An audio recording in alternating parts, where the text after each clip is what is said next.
Want to speak real Cantonese from your first lesson? Sign up for your free lifetime account at CantoneseClass101.com.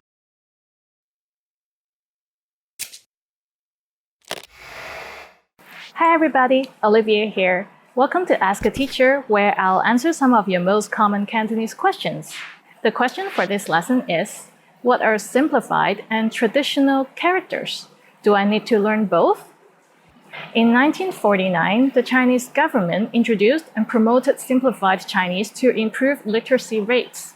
Mainland China adopted the modern version of simplified characters, while Hong Kong, Macau, and Taiwan continued to use the traditional script.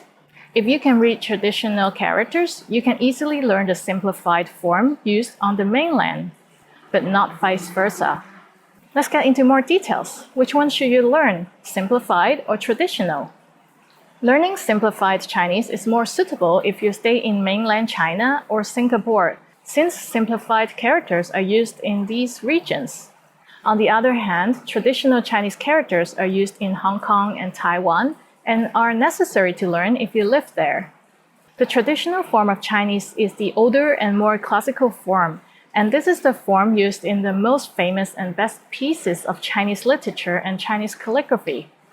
Though complex, it is really a work of art that builds tens of thousands of characters representing different words. In Cantonese, traditional characters are called fan tai zi, literally complex characters. Parts within a character often give hints of the character's meaning or pronunciation. For example, let's look at the character 1, cloud. 1, cloud.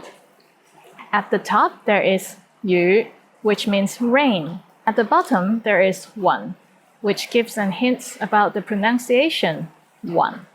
What about native speakers? Can they understand both simplified and traditional characters?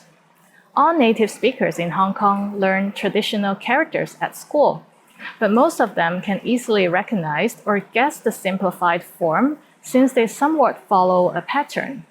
Here are some examples of traditional characters and their simplified version. Feng, wind. Hao, behind. Sat, solid. Sik, appropriate. Guang, broad. Tang, hall or room. Heng, celebration. How was it? Pretty interesting, right? Do you have any more questions? Leave them in the comments below and I'll try